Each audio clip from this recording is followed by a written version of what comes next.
नमस्कार। आज की कक्षा में हम कवि अयोध्या सिंह उपाध्याय हरिओद द्वारा रचित खड़ी बोली रचना प्रिय प्रवास के अंश पवन दूतिका के 5वें और 6ठे पद्य अवतरण की व्याख्या पढ़ेंगे। 5वें और 6ठे पद्य अवतरण में राधा जी पवन से श्री कृष्ण के रूप सौंदर्य और अपने संदेश के अतिरिक्त वे सुंदर प्राकृतिक छटा ब्रज से मथुरा तक के सुंदर दृश्य का वर्णन भी करते हुए कहती हैं। थोड़ा आगे सरस रव का धाम सत पुष्प वाला, अच्छे अच्छे बहुद्रुम लतावान सौंदर्यशाली, प्यारा वृंदा विपिन मन को मुग्धकारी मिलेगा, आना जाना इस विपिन से मुह्यमाना न होना। अब प्रस्तुत पद्य अवतरण में राधिका जी पवन से कहती हैं कि हे पवन, जब तुम थोड़ा सा भी आगे बढ़ोगी तो तुम्हें सरस माने रसदार ध्वनि उत्पन्न करने वाला, सत पुष्प वाला, श्रेष्ठ सुंदर और उत्तम फूलों से लदा हुआ एक धाम, धाम माने स्थान मिलेगा। कि हे पवन, जब तुम थोड़ा सा भी आगे बढ़ोगी तो तुम्हें रसदार ध्वनि उत्पन्न करने वाला। अब रसदार ध्वनि कौन सी होती है? जिस ध्वनि के अंदर आनंद की अनुभूति होती है। फूलों के रस के साथ साथ जो इत्र के तरल पदार्थ का भाव है वो भी इसके अंदर अनुभव होता है।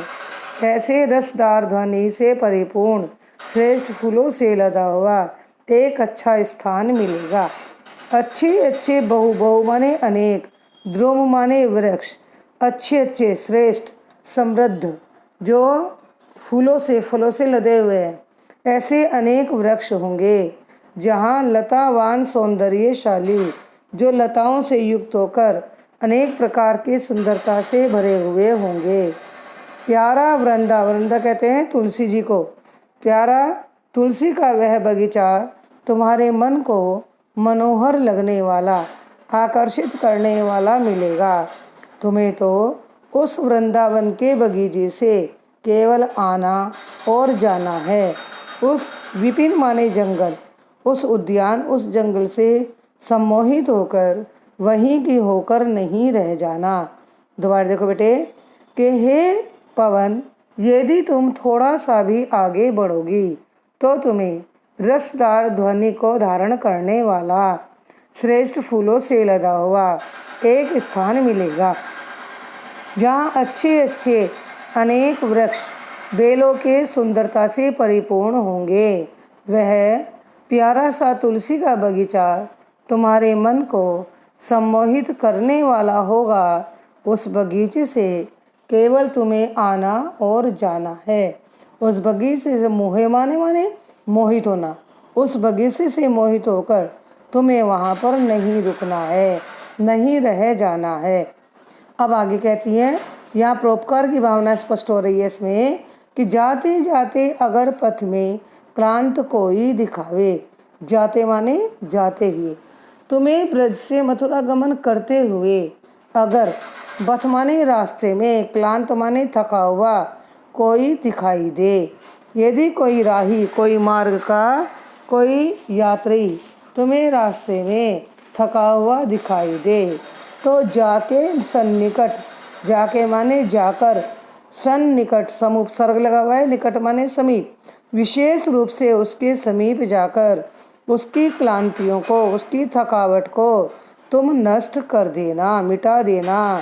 धीरे धीरे से उसके कात माने शरीर का स्पर्श करके उसकी उच्च ताप को, उच्च गर्मी को भी नष्ट कर देना तथा अपने श्रेष्ठ गंध से युक्त खुशबूदार अपने भाव से उस श्रमित माने थके हुए व्यक्ति को हर्षितों सा बनाना, प्रसन्नचित सा बना देना। दोबारा देखो, हे बच्चों कि हे पवन, राधा से कहती, राधा जी पवन से कहती है कि हे पवन, मार्ग में जाते हुए अगर तुम्हें कोई थका हुआ व्यक्ति दिखाई दे तो तुम उसके निकट जाकर उसकी थकावट को नष्ट कर देना। धीरे धीरे उसके शरीर का स्पर्श करके उसकी उच्च गर्मी को भी नष्ट कर देना। तथा अपनी श्रेष्ठ गंध से उस थके हुए व्यक्ति को आनंदित सा, प्रसन्न चित्त सा बनाना या बना देना। बच्चों, इन दोनों पद्य अवतरण के आधार पर जो प्रश्न इसके बनेंगे, तो पहला प्रश्न तो वही बनेगा कि उपर्युक्त पद्य अवतरण के कवि और पाठ का नाम लिखिए। तो कवि का नाम पंडित अयोध्या सिंह उपाध्याय हरिऔध, और कवि का नाम है ये हो गया, और पाठ का नाम हो गया पवन दूतिका। अब अगला प्रश्न बनेगा कि आगे चलने पर बगीचा किन विशेषताओं से परिपूर्ण होगा। वह सरस रव से परिपूर्ण होगा, सतपुष्प वाला होगा, अच्छे अच्छे अनेक वृक्ष और बेलों की सुंदरता से भरा हुआ होगा।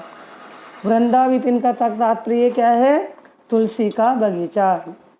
राधा तुलसी के बगीचे को देखकर उसके लिए पवन को क्या आदेश देती है, क्या सलाह देती है कि उस वृंदावन से तुम केवल आना और जाना, लेकिन मोहित होकर न रह जाना। ठीक है। और क्लांत शब्द का क्या अर्थ है? थकावट। राजा थके हुए व्यक्ति के लिए क्या संदेश देती है कि हे पवन, यदि तुम थके हुए व्यक्ति के पास जाओ तो जाकर उसकी थकावट को नष्ट कर देना, उसके शरीर का स्पर्श करके श्रेष्ठ गंध से थके हुए व्यक्ति को आनंदित सा बनाना। बच्चों, इसमें हर्षितों सा बनाना कौन सा अलंकार है? उपमा अलंकार है। संपूर्ण पद में और कौन सा अलंकार है? मानवीयकरण अलंकार है। वृंदा विपिन का क्या तात्पर्य है? तुलसी का बगीचा। अगला प्रश्न है इसमें बनेगा बेटे कि क्लांत कौन था? पवन थी, राधा था या कोई और था? क्लांत व्यक्ति रास्ते में मिलने वाला कोई राही या कोई यात्री था। मुह्यमाना शब्द का क्या तात्पर्य है? सम्मोहित होना, आकर्षित होना। बच्चों, इस प्रकार आज की कक्षा में हमने पद्य अवतरण 5 और 6 की व्याख्या पढ़ी, इसके प्रश्नों को तैयार किया। अब कल की कक्षा में हम पद्य अवतरण 7 और 8 पढ़ेंगे। इसी प्रकार धीरे धीरे छोटी छोटी वीडियो से आपका यह पाठ पूरा हो जाएगा।